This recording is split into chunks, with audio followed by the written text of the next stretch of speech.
Welcome back to this last lecture of this series. So let me start by reminding you at which point we were. So we talked about communication over noisy channels. So we defined, following Shannon, the capacity. We defined the capacity of a channel in terms of the mutual information between the input and the output. And Shannon told us that it was possible to communicate asymptotically without any error in the communication procedure at a rate, so at putting a redundancy in the messages, which was precisely given by the capacity.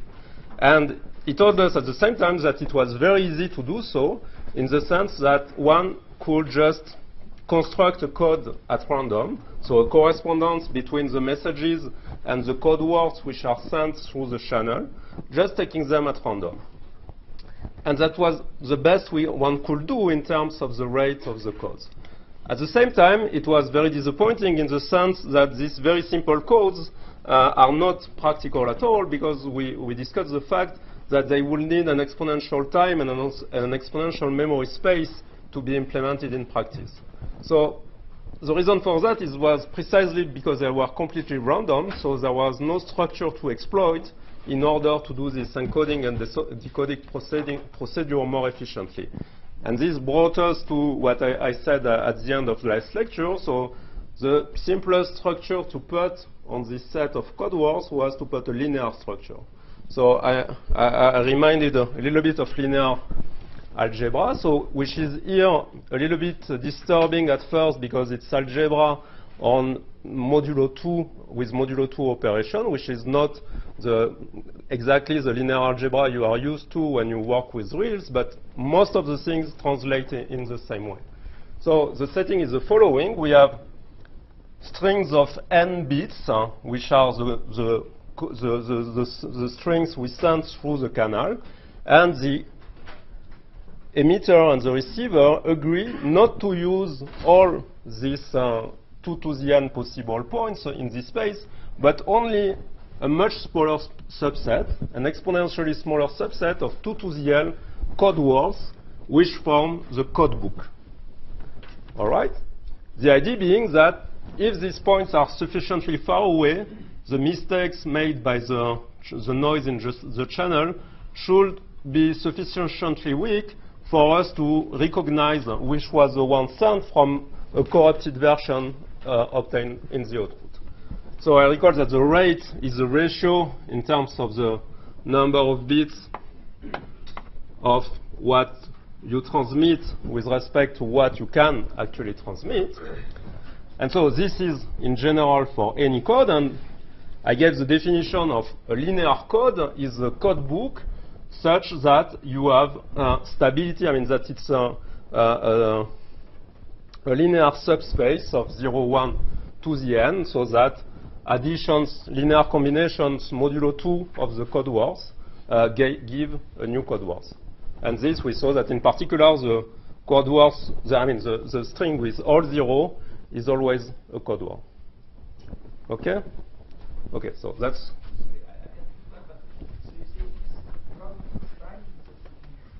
So if x and x prime, if x and x primes are 2 code words, their sum modulo. Yeah, that's really the lower bound on the size of the characters. I should not go below, and even maybe I should raise it a little bit, I guess.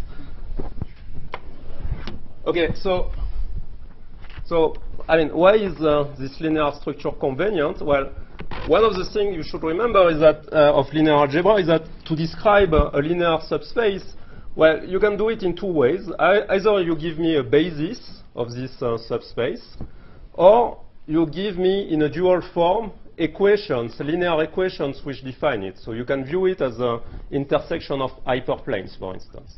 Here I'm going to take the second point of view, is that I will say that any such subspace can be defined as the kernel of some operator or matrix, which I recall that this is the set of vectors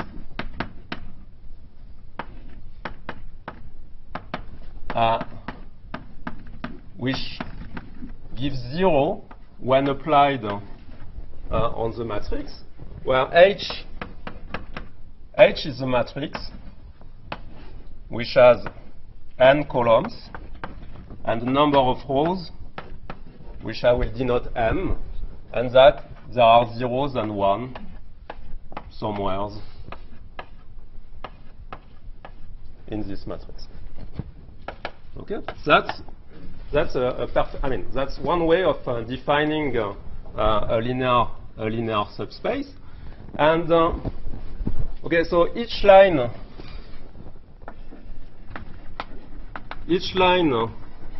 of this equation, let's think a little bit more of what it means. It is that, for instance, x3 plus x14 plus x25 equals to 0, depending on the position of the ones in this particular row of the matrix. And this tells you that the number of ones among x3, x14, x25 should be even.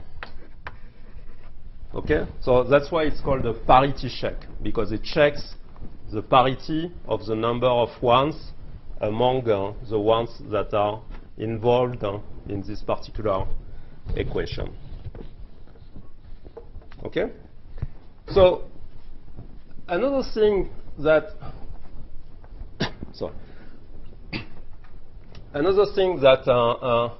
is a bit disturbing when you think of linear algebra in this field is that you can view, I mean, as C is a subspace, it has a dimension as a vectorial subspace. So the number of linearly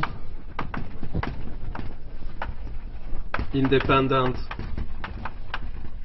code words. And okay, this is something usual, but what is slightly less usual is that here we work with a discrete set, which means that this, instead of being, I mean, it will be infinity for a real vectorial subspace, but here it's just a number of points, and actually it's always a power of 2, because for each of these in this basis you can take or not the corresponding eigenvector. It means that you have 2 to the power the linear the dimension in terms of linear subspace of the code book.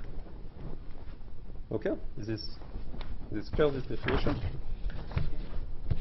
When you say that if X makes parameter in C and then the sum is that taking the modulo arithmetic? Yeah.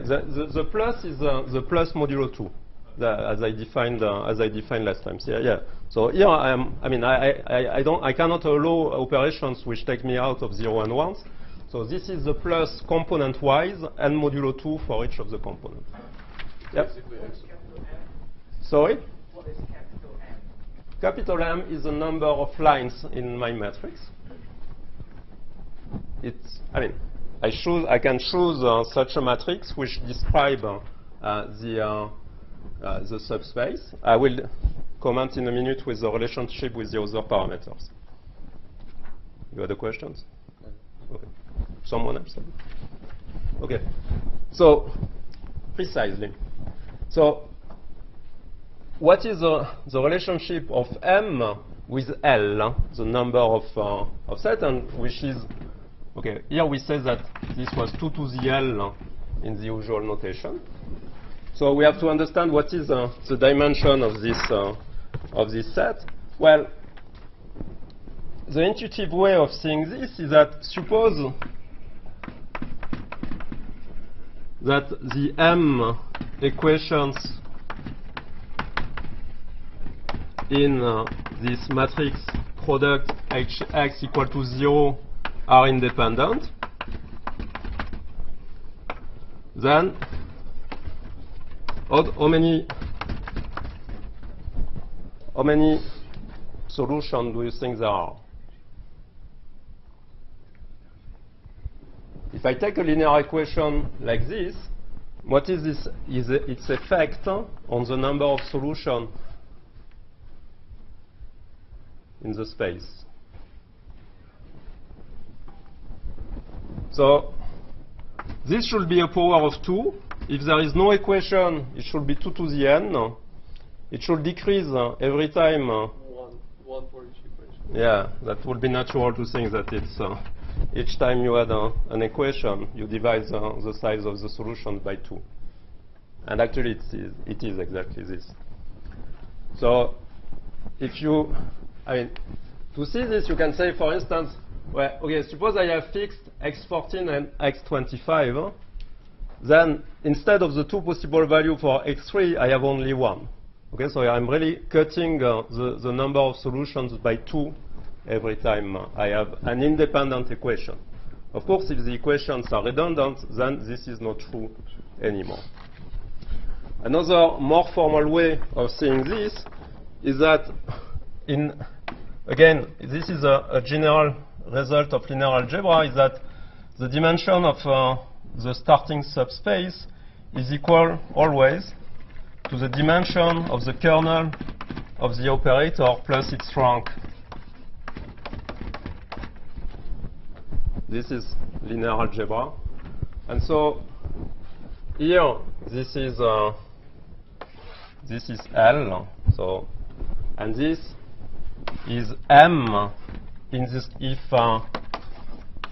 H is what one say full rank, because this is the maximal of its value, and it's equivalent to saying that the equations are independent. Okay? And so in this notation, the rate of the code is nothing that n minus m divided by n, so it's 1 minus m over n. So to have something which makes sense, I will always work in this case with less equation than variables, because otherwise my code book will contain only the 0 code word if they were all independent and if they killed all of them. Okay? And let me mention a last thing is that, again, any linear subspace, you can define it as the kernel of an operator, but you can also write it as the image, or I think in English you say the span of a matrix. So the set of vectors of the form GU for, well, U varies over an appropriate space. Okay. Don't want to be too much precise. So this is G is called the generator matrix of the code book, and this means that encoding will be easy under this form, because here you just put, well, actually I will even call this Z as I called at the beginning, and Z here will take the 2 to the L values it wants, and just by linear algebra you have a matrix which gives you which code word is associated to it. So this makes encoding easy, but this I will not talk about it anymore. So I will always work in the description given by the parity check. And for this, it is very convenient to introduce what is called a factor graph, or in this context, a Tanner graph, a representation of the parity check matrix H, or equivalently of the code. And the idea is the following. I will draw with a dot, like a circular dot, the variables x1, x2, up to xn. and I will work with squares the checks. So I will use an index A for the check. So each of these squares is associated to one of the line of the matrix. Okay, so HAI, you remember that's the element, one of the elements of the matrix. And I will say that if HA1 is equal to 1, then I put an edge between the node, the vertex node I and the check node A. Okay, so every such matrix can be represented in this way, where I have a bipartite graph with edges like this. Okay, so let me introduce the following notation. I will denote WA of X. So this will be the indicator function of the event. The eighth line of the equation is satisfied. So HAI times XI is equal to 0. So, well, again, all these additions are modulo 2. Okay, and this, again, I can equivalently represent this just by putting edges where I put ones in my matrix. And these are notations that will be useful in the following. I will define what I will denote partial A. So this is the neighborhood of A. So these are the vertices, the variables, which are connected by an edge to the particular check A. Okay, such that the matrix element is equal to 1.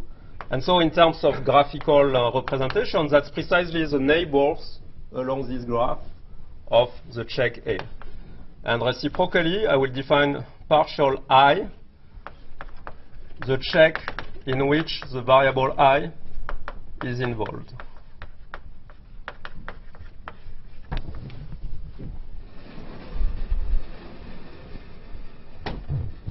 Right?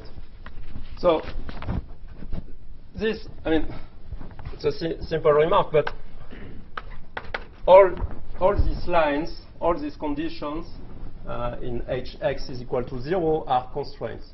So actually, this is nothing but a constraint satisfaction problem, as Chris certainly defined. And to be more precise, this is the XOR SAT. So XOR here is for exclusive OR. And this you can see because the rules of the additions modulo 2, which are 0 plus 0 equals to 0, 0 plus 1 equals 1, and 1 plus 1 equals to 0, these are exactly the same as the truth table of the exclusive OR. So where you have, if you have true and true, then you have false. Okay, false and false, you have false, and true, false, you have true. Okay, so this is modulo the conversion between this Boolean logic and the 0 and 1s. It's exactly the same problem. And there is another mapping which is useful, is that you can, if you prefer physics concepts, you can think in terms of Ising spins. So if you define an Ising spin as -1 to the power xi in such a way that this is 1 if xy is equal to 0 and -1 if xi is equal to 1, then you see that let's say xi plus xj plus xk is equal to 0. This is equivalent to sigma I, sigma j, sigma k equal to 1. So this is a 3-spin interaction as a product of 3 spin. And so, I mean, usually one use P in physics for the number of interactions. So this will be the p-spin interactions with P equals 3. Okay, so once again, these are not, I mean, these are the same models. There are strong connection between these different point of view. Okay, so if we have such a parity check matrix, we can represent it easily, and then we can study whether it's an efficient code or not. The problem is, how should we choose this matrix H? And, well, we will follow an idea which was due to Gallagher in 62, and which was essentially forgotten for a few decades before being rediscovered at the end of the 90s, more or less. And the idea is natural, I mean, from what we have seen before, that Shannon made a very good ensemble randomly. So why not try to take random matrices like this? So we shall take random H, but to have something which precisely is efficient from the point of view of computation, we would like these matrices to have very few ones in them. Because if they are sparse, it means that when multiplying a vector, we will make a very small number of operations. Okay? So in terms of matrices, one says that they are sparse, and here, well, in information theory, they are called low density. So let me be more precise. I will take H such that the neighborhood of each variable will be exactly of size L, and the neighborhood of any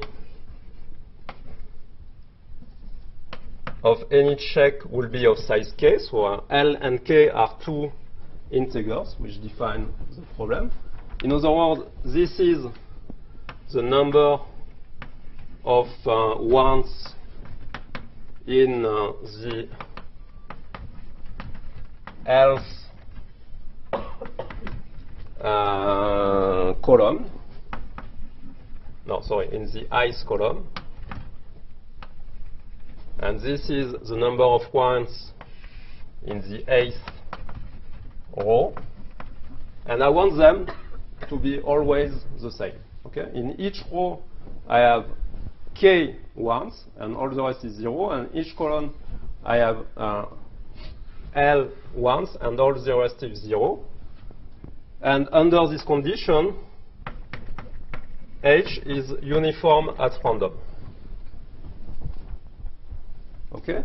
So, okay, first remark is that, I mean, for this to make sense, you should be able to count the number of ones either as n times L, the number of columns times the number of ones per column, while it had better be the same as the number of ones that you count in the other direction, which tells you that the rate, which is 1 minus m over n, is 1 minus L over k. So you'd better take L smaller than k for this to make sense. Then you can ask, well, in practice, how should I do this? Actually, it's simpler than that it might seem at first to generate such matrices uniformly at random. So the idea is the following: I will put the vertices here on the top line, and I will draw edges like this, which go out of these vertices. So here, for instance, this corresponds to L equals 3. I have put 3 edges out of them. And here I will put the checks. I know that the checks, here I will take k equals 4. So there are 4 edges or beginning of edges which go out of each of them. Okay? And now I just take a random matching here. Okay, so I permute the order, for instance, of the first row of this beginning half edges which go out, and I connect them at random to the one below. Yeah. So, but they don't have to have the same degree as long as their average is. No. Here I'm not imposing an average degree. I'm really imposing that each line contains the same number of ones, and each row the same number of ones.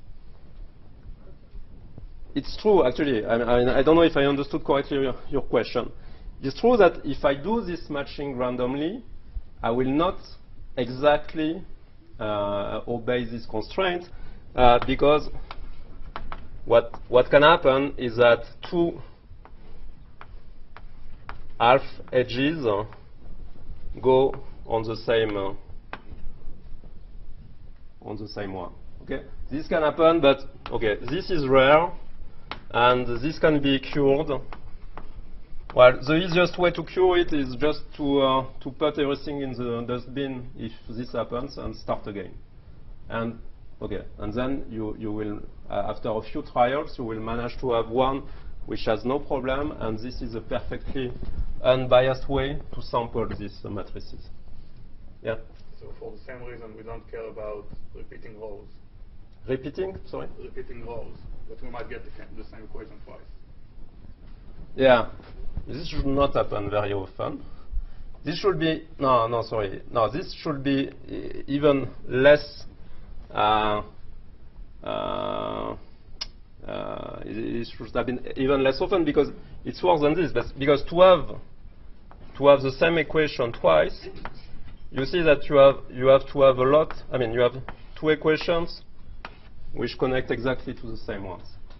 Okay, and this is of probability 1 over n. Okay, of course, here I'm always in the thermodynamic limit, so this is probability 1 over n, and this will be probability 1 over n cube.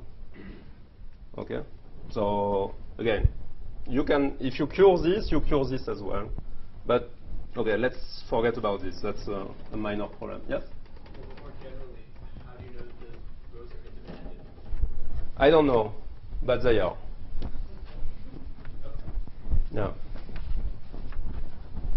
There is a subtlety behind it, but so if you work hard, you can find counterexample, but you have to work very hard to find counterexample. And here, in this case of in the regular case, there is no problem. I guarantee you that in the thermodynamic limit. If there are non-independent equations, there are a sub-extensive number of them. So the extensive rank is really L over K. Okay, that's. I'd rather not spend too much time on this, but okay.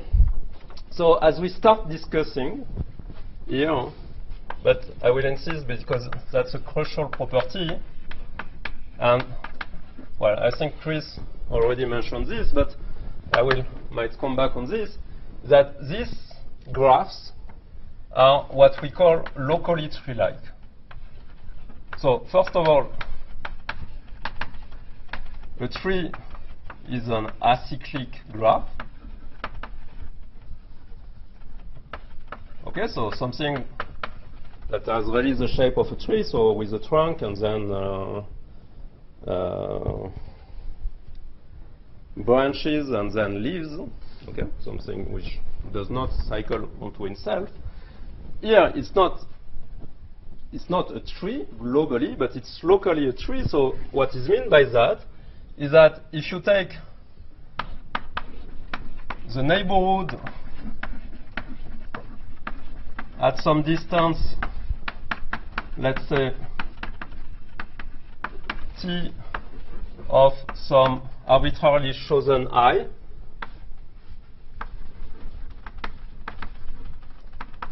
so when I said distance T is along the edges of the graph,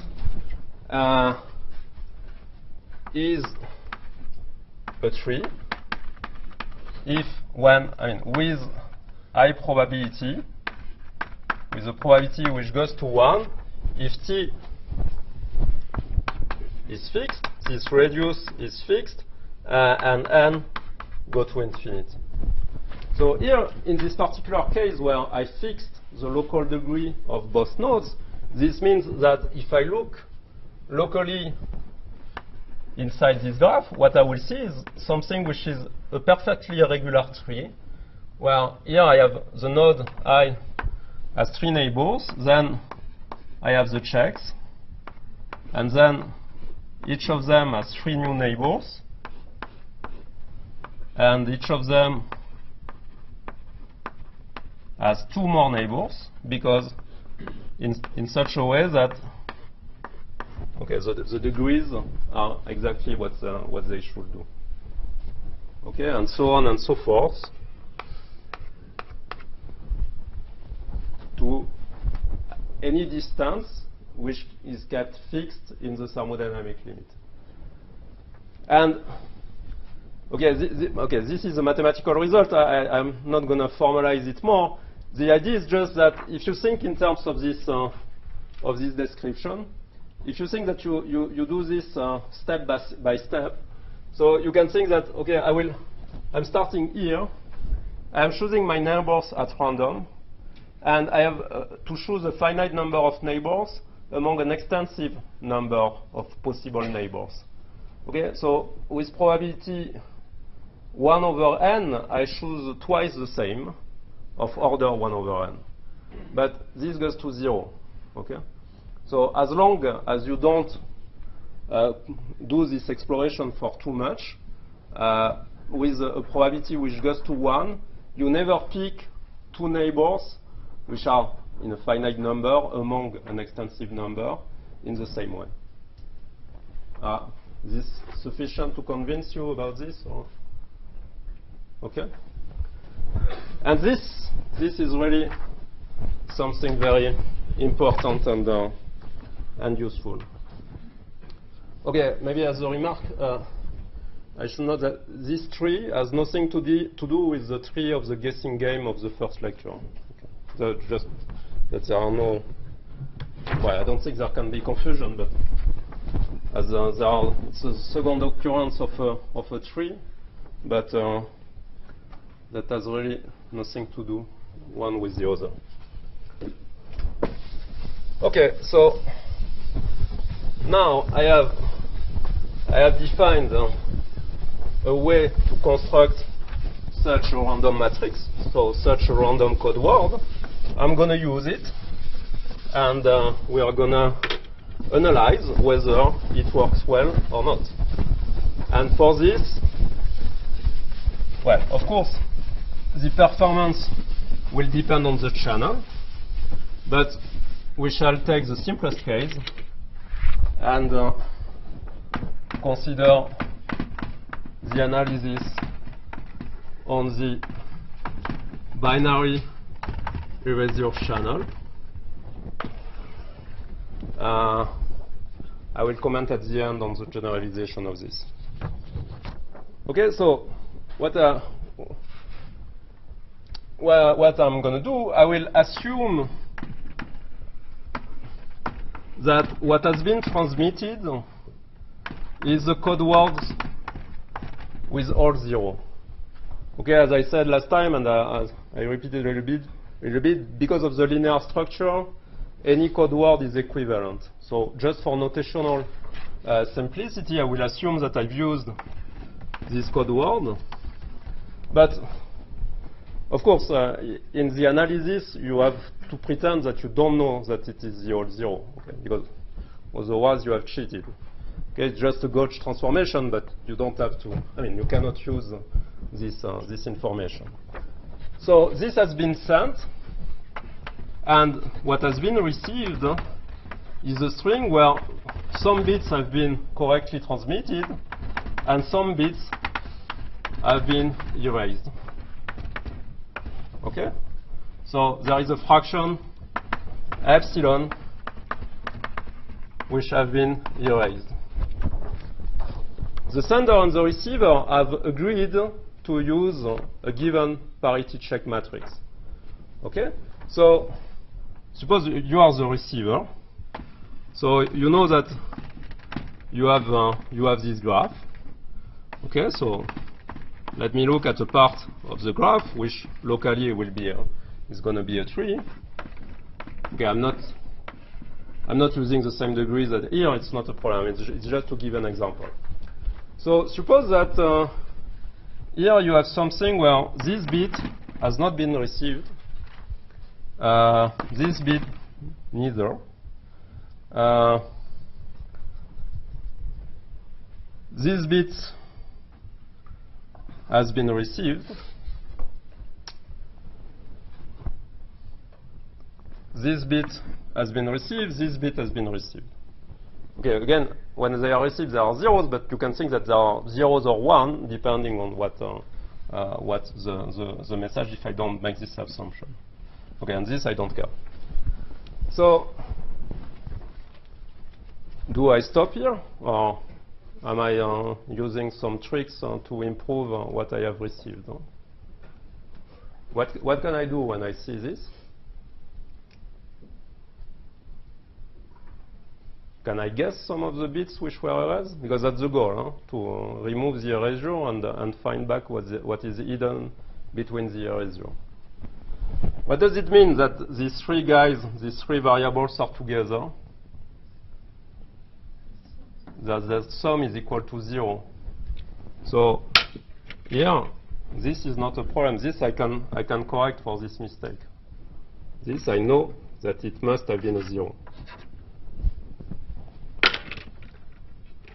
Okay. If I look at the first, at this other constraint, at first I cannot say anything because I have two erasures.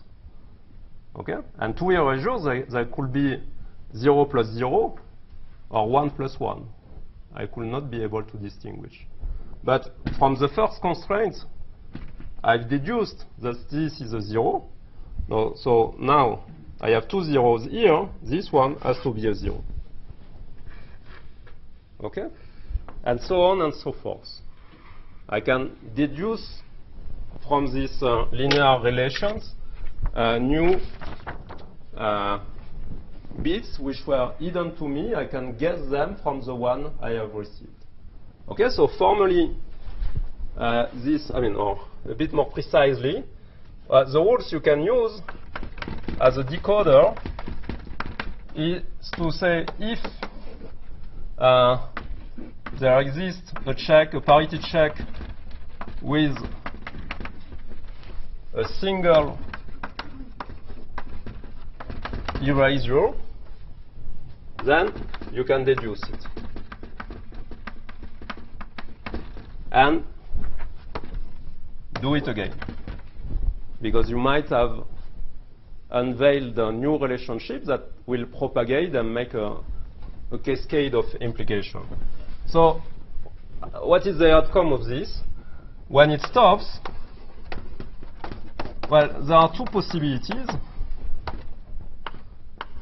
Either the message does not contain anymore any erasure, and this is excellent because this means that you have achieved a perfect decoding,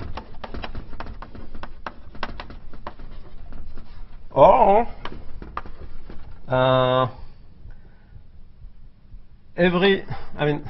the equation,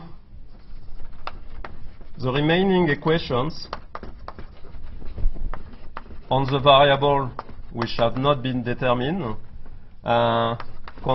each of them contain at least two erasures.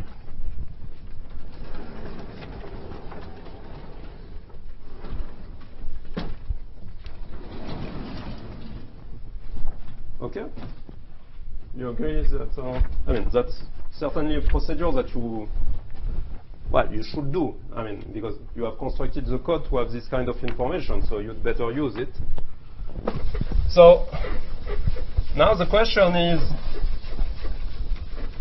in function of the parameters of the problems, So what are the parameters of the problem? There is the level of noise, epsilon, and the parameters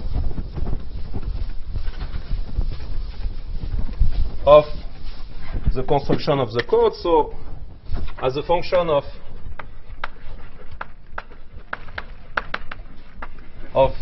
epsilon, L, and K,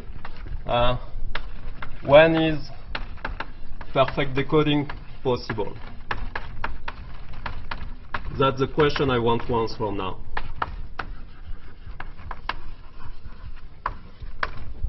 To answer this question, it will be useful to rephrase the algorithm with an equivalent message passing formulation. So again, message passing is or belief propagation is something you have seen with Chris. So, but I will repeat it here. It's a very simple message passing, but I think it's nice enough, and it will be useful for the rest of the lectures.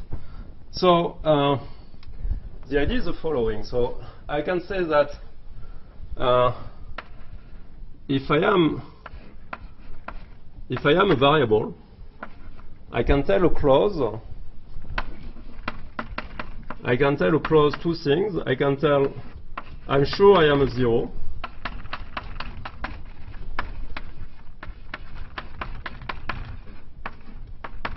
or I don't know.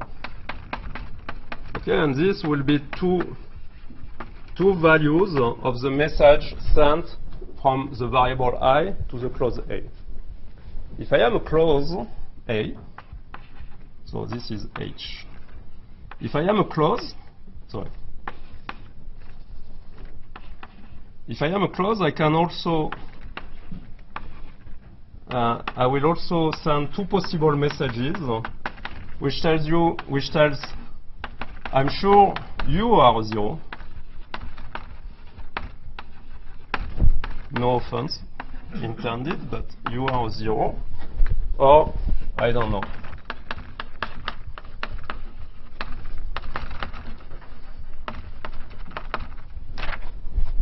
Okay? And what are the rules of these messages? So I'm sending a messages according to what my neighbors send me as a message. So let me give you the rules of this message passing game. So take the point of view of the of a clause. When can you say to a variable, I am sure that you are 0? Other someone. No. Okay, here I... No.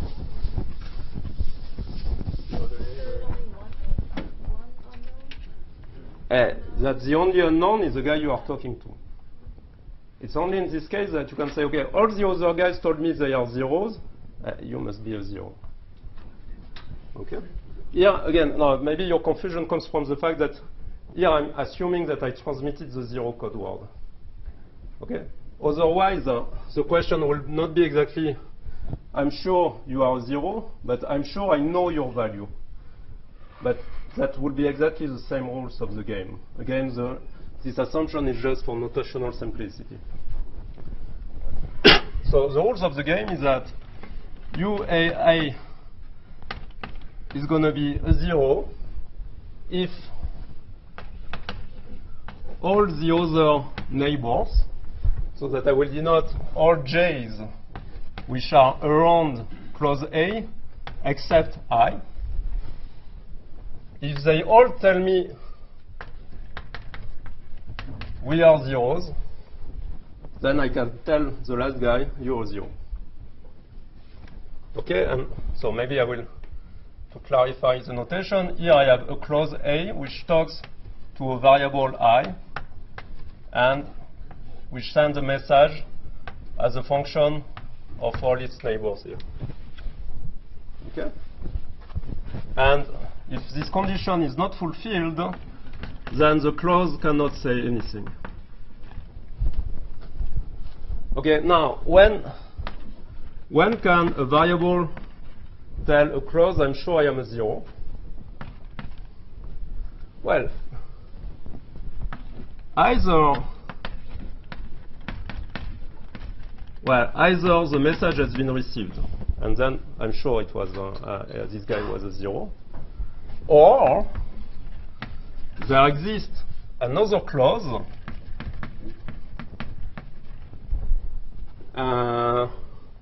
such that this clause told me I'm sure you are a 0, and then I can repeat it to the other. Okay, so also graphically, I talks to A using the information sensed from its neighbors denoted B, and okay, an extra piece, the extra piece of information which is due to the received channel, to the received bit from the channel.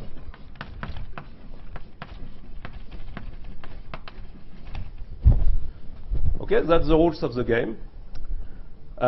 Actually, you start initially. You can initialize this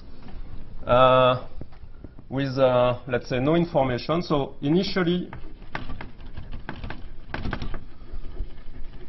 you can say that the clause all say we don't know. Okay, and then you iterate this relation and you discover more and more bits. You can do this in sequential parallel time. No matter what, it will always converge to the same fixed point of this equation, which is given by the same rules as before. Okay, so let me write it. So this is some monotonous dynamics. So a message can switch from star to 0, but never from. If at some point you know that you are 0, you will know it forever. No way back. And reaches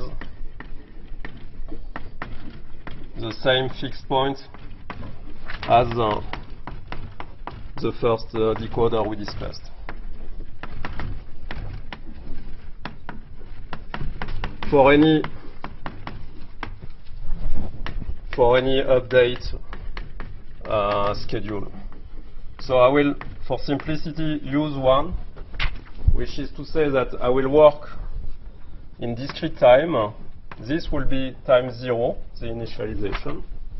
And I will use that this at time t is computed from this message at time t, and this at time t plus 1 is computed from this message at time t.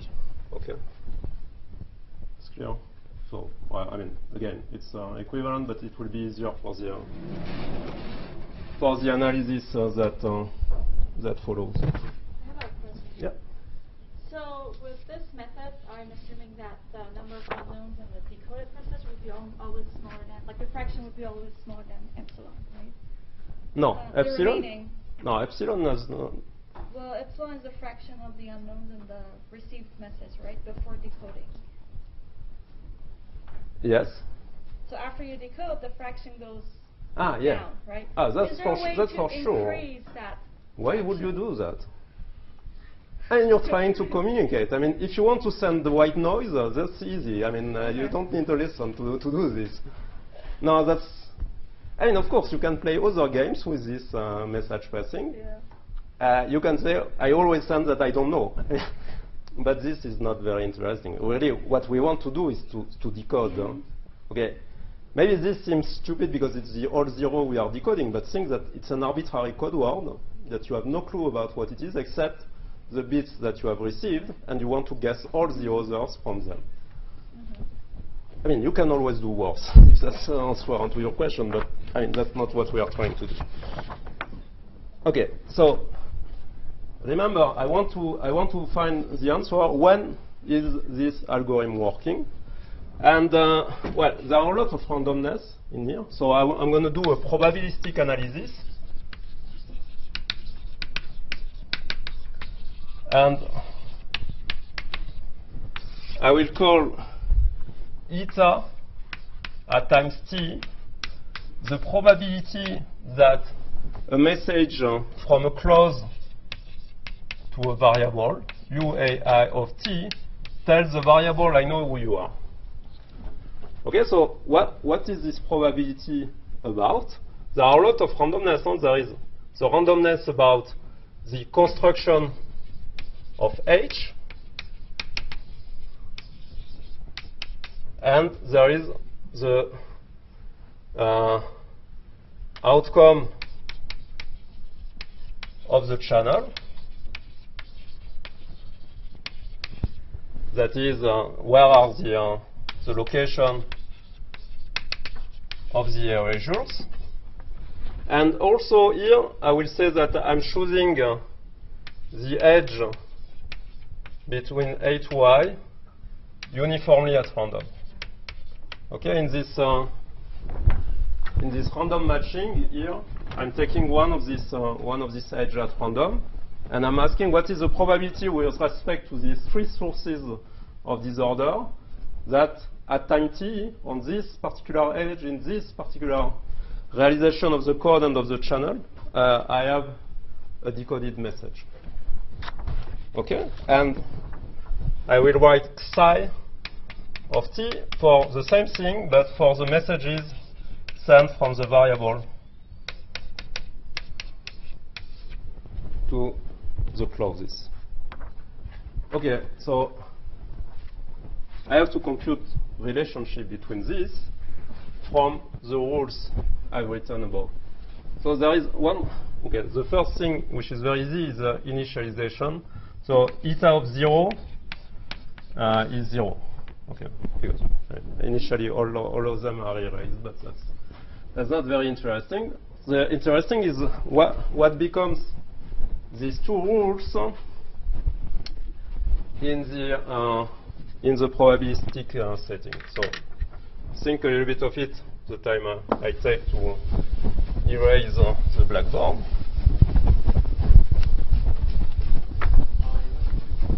Yes.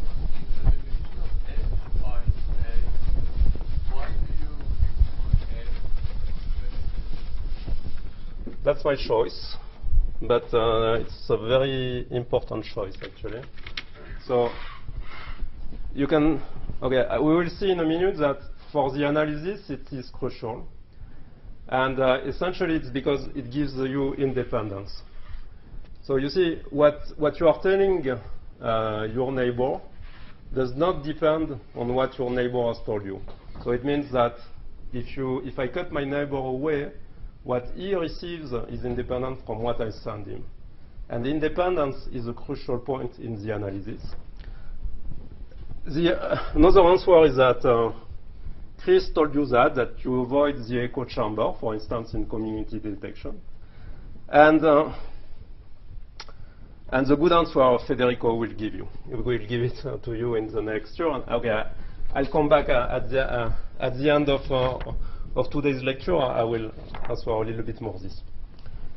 So what are the rules? So first, let me see the first equation. Tell me that for a clause at time t plus 1 to tell a variable that it is a 0, it must have received from all its neighbors at times t the message we are sure we are zeros. So assuming that these messages are independent and are drawn in the same way for each of the edges, this probability is nothing than the power k to the minus 1, the number of neighbors of this. Is this okay? I mean, it's at the same time obvious, and at the same time there is a lot of assumption behind. So essentially the independence comes from the fact that the graph is a tree up to distance t, or here t plus 1.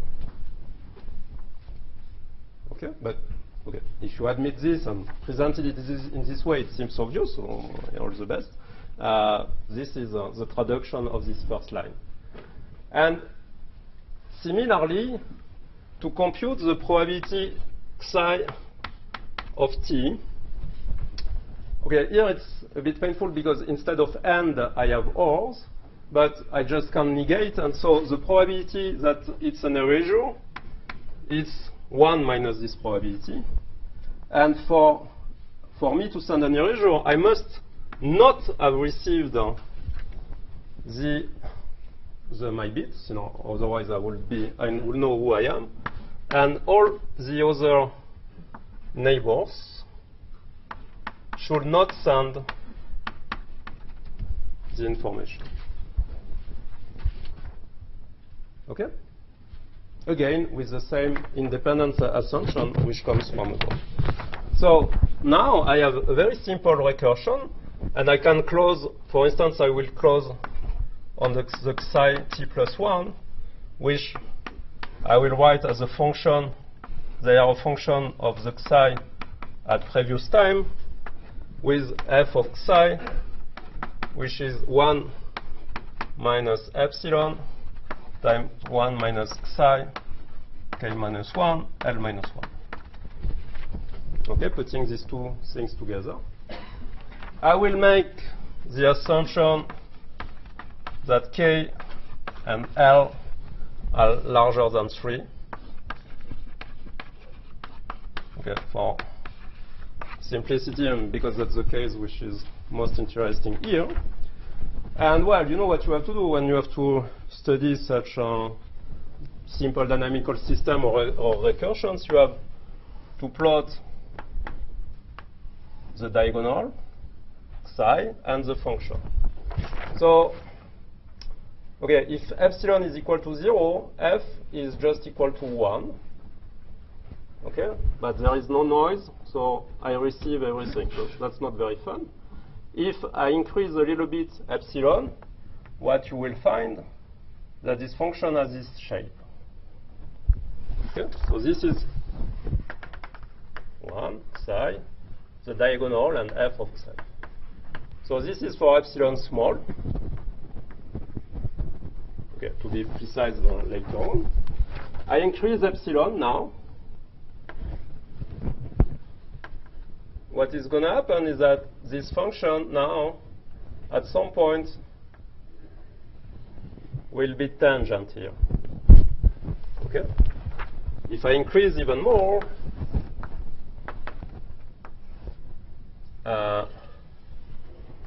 this will go this way. Okay, so this is an epsilon which I will call epsilon BP for belief propagation, and this for an epsilon larger.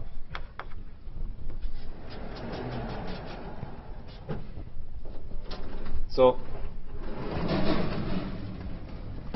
how do the shape, the behavior of psi of t look like in these three cases? So you start from psi equals to 0 and you iterate this function. In the first case, psi is going to go to 1 very quickly, actually. What happens in the second case?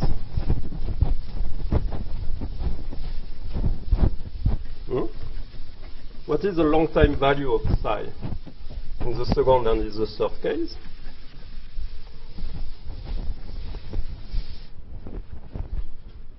It's the smallest solution, the smallest fixed point. Okay, that's the point here, which is reached by iteration from psi. Is it obvious, or? You know, when you have an iterate like this, you start at psi equals to 0, you compute the value of f, you go there, there, and so on and so forth. Okay, so in the first case, you see that you will converge to 1. In the second case, you will converge to this point. In the third case, to this point. Okay, so if I draw as a function of time, okay, which is obviously discrete, but I will pretend that it's continuous. So for small epsilon, I have something which will go very fast to 1. And when I approach this threshold value, actually what is going to happen is something that you have seen many times, is that a little bit before, it will spend a lot of time bouncing back and forth between the two curves where they are very close to each other. So it will spend a lot of time on a plateau value. Okay? Right at this threshold, it will go to this point forever. And if you keep on increasing epsilon, it will go to a lower value. So this is epsilon strictly smaller than epsilon BP. This is when epsilon approach epsilon BP from below. This is a critical curve epsilon is equal to epsilon BP, and this is for strictly larger value of epsilon. And let me call this length here as a tau of epsilon. As an exercise, you can try to prove that this diverges with an exponent, which is 1. Okay? And of course, this should be reminiscent of many of the curves you have seen, either the function of the radius of a cavity in point-to-set correlation, or as time correlations, which are related to this.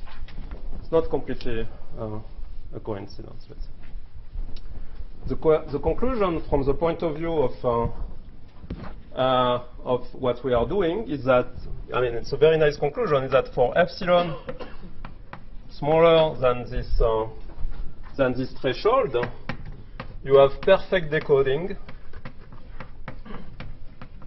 in linear time, or almost linear time. Okay, because as the matrix is very sparse, each of these operations take you, I mean, each round takes you just a linear number of operations to operate. And as we see here, it goes to xi equal to 1, which means perfect decoding. All the variables have guessed their own values very quickly. So this is really a non-trivial result, because this is easy and this is a strictly positive rate. The question is how far away it is from Shannon's limit. Okay, sorry. Last thing I should have plot is the probability of error, or the fraction which is not decoded, as a function of epsilon. So essentially it's the value of the plateau. And you see that it has a discontinuous mixed first and second order phase transition with a jump here at epsilon BP, and actually a square root singularity that you can study from the behavior of these curves. Okay, so as I said, the question is now, I mean, is this the best we can do? So how far away it is from the best capacity, which is given by Shannon. So I will just give one example of value. So the simplest case, which is L equals 3 and K equals 4, you have that this epsilon BP, you can just plot the curve and compute it. It's easy. You will find 0.647, which is, I mean, seems already quite a lot of erasures one is able to correct. But okay, the rate here is 1 minus 3/4, so it's just 0.25. So we are using 3 bits for each 4 of them. And so the maximal noise that Shannon tells you should be able to correct is 1 minus the rate. So it will be 0.75. Okay, so we have achieved something which is not bad. It's strictly positive, but it's strictly smaller than what the Shannon tells you is in principle possible among all the codes of this rate. So there are two possibilities here. Well, there is something which goes wrong. So either, the question is it the code that is bad, or is it the algorithm we used to decode it? In other words, when epsilon is larger than epsilon BP, you are not able, with this procedure, to find that there is a unique code word compatible with what you have received, but it's not clear for the moment whether it is because there are more than one, or just because your algorithm is not able to find it. So, is there, how many code words are compatible with the received Y? Okay? And so this is the computation I will sketch now. So after the run of BP that we have just analyzed, there remains from the n variables and m equations remains n prime variables, undecided still, and m prime equations which cannot be used further. So which means that in all these equations there are at least 2 stars around them. Okay, let me compute this n prime and m prime.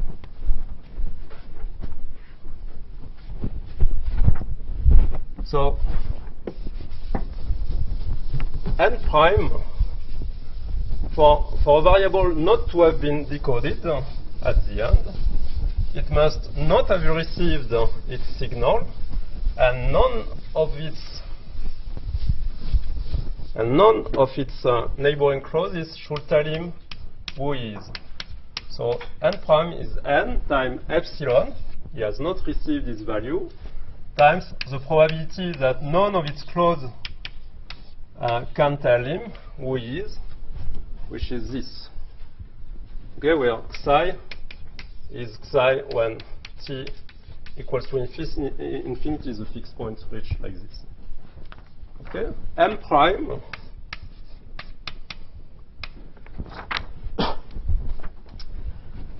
m prime is m, the total number of clauses, multiplied by the probability that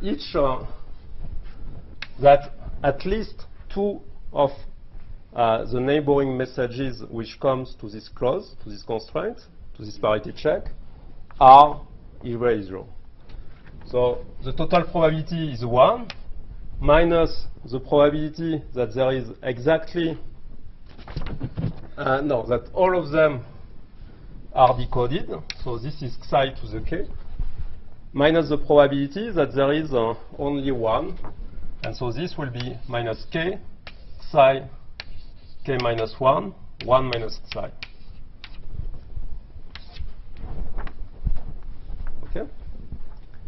And, okay, now let me define phi of epsilon and psi as 1 over n times n prime minus m prime. Okay, so this is just epsilon 1 minus psi k minus 1 L minus L over k times this parenthesis, so 1 minus psi k minus k psi k minus 1 1 minus psi. Okay, and if the system was independent, or if the reduced system independent, then there will be 2 to the n prime minus m prime code words compatible.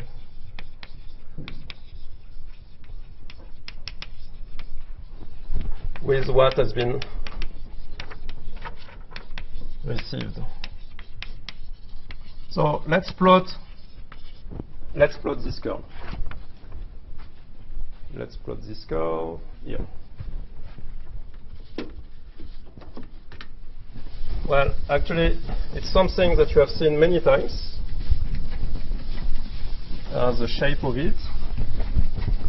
And yesterday, Florent showed some, but actually, you have already seen before. So before, just let me mention that if you compute the derivative of this phi with respect to psi, you will see that this derivative is equal to 0 when psi is a fixed point of the relation that we wrote of the form xi t plus 1 is equal to phi to f psi of t. Okay, so the fixed point we have found here are stationary points of this function. And so let me show what are the shape of this curve. So for very small epsilon, we see that there is no non-trivial fixed point. So there is no non-trivial stationary point. So the function is something like this. And it's always negative. Okay, this is for small epsilon, so at epsilon bp, as a function of psi between 0 and 1. I increase epsilon. What I find is that at this transition, this corresponds to the appearance of stationary points. So I have an inflection point like this, which appears. I keep on increasing epsilon. You see that here you have 2 non-trivial fixed points, which means that there will be 2 stationary points. So you can guess how it's going to be. There will be a maximum and a minimum like this. So this is a little bit above. And if I keep on increasing epsilon, once again, this maximum is going to reach 0.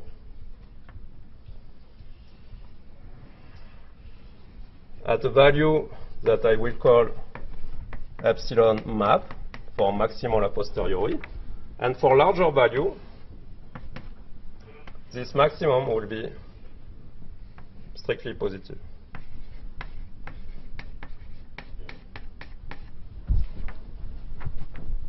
Okay? So, again, this, Florent has drawn this curve as the function f of m yesterday. But what else do you see in this picture? I mean, maybe you have to move your head, flip like this and flip like this. But if you do this, what do you see? You don't see anything. Oh, come on. That's the Parisi-Franz potential. Yeah. That's exactly the same behavior qualitatively as the Parisi-Franz potential.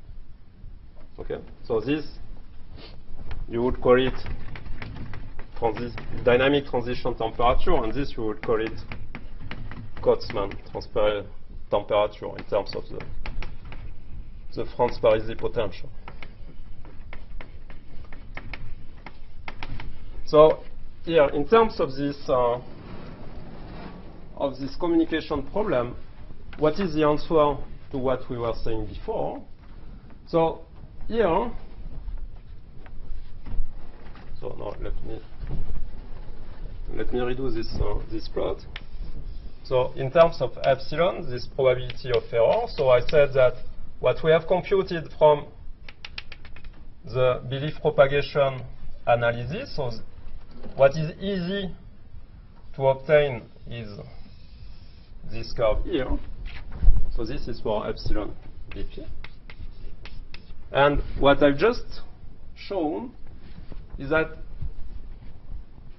a little bit after BP, actually from a thermodynamic point of view, the situation has not changed. So there is still a single code word which is compatible with what you have received, because essentially the maximum of this function is in 0. It's just that the algorithm that we have used has not been able to find it. Okay, but a more clever algorithm, so the maximal, I mean the optimal, as Florent showed, algorithm, which will be maximal a posteriori inference, will be able to still decode with a 0 probability of error up to an higher value of the noise, after which,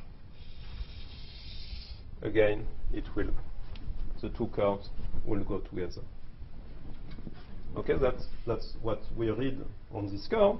In particular, here for epsilon strictly larger than epsilon map, the number of unknowns is larger than the number of equations. That's exactly what we have computed. So by definition here, I'm sure that there is an exponential number of solutions compatible with what I have received. So I cannot hope to do better, I mean to have a 0 error probability. Yeah. Even though I might not be able to decode linear time, can I do Gaussian elimination? Yeah, so, okay, that's what I wanted to say at this point. So, here, the pattern that Florent already mentioned, which is a general one for this kind of inference problem, is that here it is easy, here it is impossible, and here, in between, I would like to say it's hard. Okay? So, these three adjectives here correspond to easy, hard, or impossible to perfectly decode. So beware that when you have these adjectives, you have always to think about what they are connected to, because in the context of the problems mentioned by Florent or by Chris, it's easy, hard, or impossible to do better than a random guess. Okay, so it's slightly different from this point of view. And here, this is certainly not hard if you are clever enough. So indeed, here you can still use Gauss elimination. But so okay, which in the worst case is cubic. But this is very, very specific. So it's only for linear codes and only for the binary erasure channel. As soon as you go away from this case, you lose it. You lose the possibility of using Gaussian elimination, but you don't lose this picture. Okay. There was another question somewhere. So is it impossible can I still use Gaussian elimination, or because it is direct? No, because Gaussian elimination is very powerful for one thing. It's telling you if there is a solution and finding one solution. So in the impossible region, there are more than one solution. Yeah, and this by definition, I mean, even by exhaustive search, I mean, there is no way that you can recover the good one, because you have an exponential number of possible input code words, and they are all as good as each other. You had a question at the end. Yeah. So Laurent, when he was talking about the hard region, he said because you have to run your Markov chain Monte Carlo for exponential timing and until reach finding the solution. But here, if you run your BP longer, you're still not going to get anywhere. I don't know. BP is stuck. So this is, and here it's. I mean, this case is very simple because the messages of BP are binary, which is not the case in general. So it has a very discrete nature, and the description is simple. Is the first one I gave. You stop when you have equations where there are two erasures in it, and all that remains is the so-called core of this set of equations, and then nothing will allow you to go beyond that with BP. In this particular case, you can be more clever, but in general, you will need, for instance, to run over all the possible configurations of the variables that you have not guessed yet, and see which one, if there is only one, is the solution. How does epsilon map compare to epsilon Shannon? Yeah, that's a very good question. So in the example I gave, well, of course it's smaller because otherwise there would be a problem with Shannon. And here, good question. I wanted to say it, and I would have forgotten. Here it's C1746, which is. That might be a more clever way to eliminate this issue. Can I answer this now? Yeah. That's. Okay, I will answer it very quickly because, but there will be more details in the notes. But so let me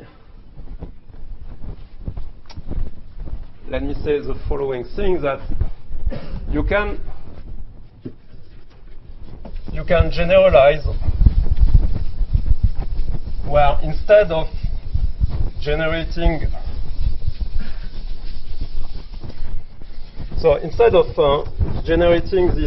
this parity check by imposing strictly the number of ones in each row and each column, you put a probability distribution on it. So more generic random ensembles are defined by giving a probability distribution lambda L. So for the fraction of variables of degree L, and the same you can play also with the size of the check. So you can choose the fraction of checks of degree K. Okay? And we consider the case where this was deterministic on a single value. Then it's clear that epsilon BP and also epsilon map depend on lambda and rho. And actually it's, I wanted to do it, but I will not have time, but it's really a minimal modification of what we have done up to now. It's just when you compute the probability of an outcoming message, you have also to average over the degree of the check or the variable you are considering. It's quite easy, and again, I will put them in the note. The point I wanted to make to answer more precisely your question is that, I mean, what you suggested was that this could approach Shannon, the epsilon map. Actually, it's stronger than that. You can find such they are called degree sequences or degree distributions with the limit where even the simplest decoder achieves the perfect decoding arbitrarily close to epsilon Shannon. Well, okay, to be more formal, it's equal to the Shannon the Shannon limit minus delta for every delta strictly positive. Okay, this seems wonderful. Yeah, it's not that great because, of course, I mean, for practical application, because what I have hidden here is the fact that in practical application, you don't want to transmit infinitely long messages. So the performances of these codes are not necessarily the best ones when you look at finite size communication. And also, when I say that you can approach the capacity arbitrarily close, it's at the cost of having degrees larger and larger. So they remain linearly decodable in the linear time, but with a prefactor in the linear term, which diverges when you approach the Shannon capacity. But still, I mean, it was a nice result of the year 2001, and I should mention that this was studied by Richardson and Urbanke, and also by Luby, Mitzenmacher, Chokrolachi, and Spielmann, also in the year 2000. Okay, so can I take 5 minutes to conclude? Okay. So what you should remember if you didn't like at all information theory, and why did I put this, and how does it connect to what the organizer originally asked me to do? So here, what have we done in the last part? Let's abstract it. So we had variables, a set of variables, of discrete variables, and we had quench disorder.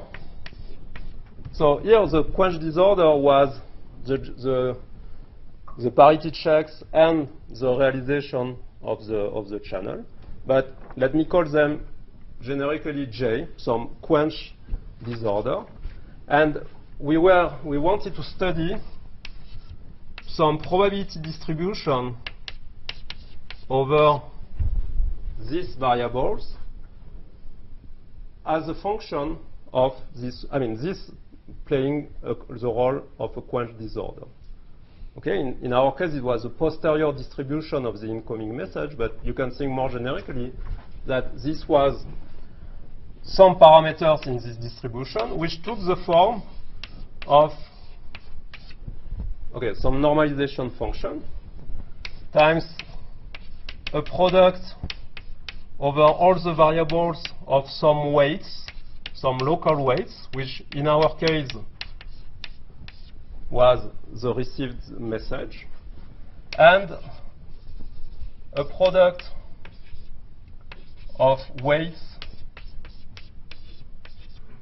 on clauses which implied more than one variable.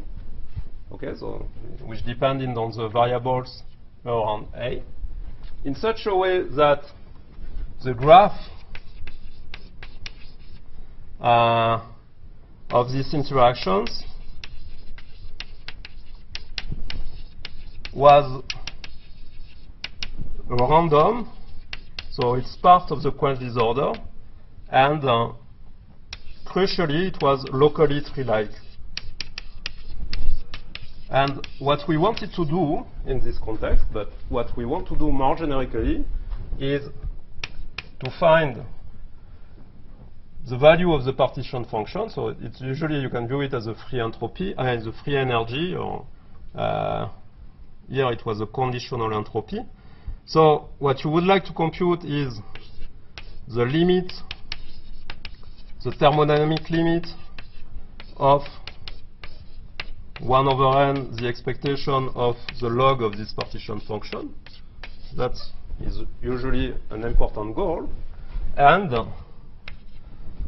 you would like to compute the marginals of this law, which here, in our context, were telling us our beliefs on the value of the incoming messages in each of its bits. Okay? And what we have done in the last part is the trivial, a very simple implementation of a much more general methodology, which is called the cavity method. And in a nutshell, what we have done is that we can achieve exact resolution of these two questions on a tree, because trees, there is this notion of independence and recursive construction that allows to solve these problems exactly with message passing. And the second step of the cavity method is to analyze on a random graph, and when we are lucky, the loops which are not taken into account above on the first step, they can either be, let's say, benign, and then this is a cavity method called under the name of replica symmetric cavity method, or they can have much more violent consequences, and then we have to use the so-called replica symmetry breaking cavity method. Again, what we have done was a very simple case, but I think it's useful to have this simple reasoning to have the reasoning on a simple case. Beware that some of the things that we have seen in the simple case, of course, do not generalize. That's always the drawback of doing simple things first. And also, this kind of the pattern of transitions we have seen, and you have seen also with Florent, is not always the same for all these models. So there are subtle differences between models. That's what I want you to remain aware of this. But this, but on this, I will leave you in the hands of Federico Ricci-Terzaghi. We will come back on this and take the cavity method in general and explain to you all the details of what you can do on these different models. And on this, I will stop. I'm staying until Friday, so if you want to catch me before my departure and ask questions, I will be around for the next 2 days. Okay, thank you.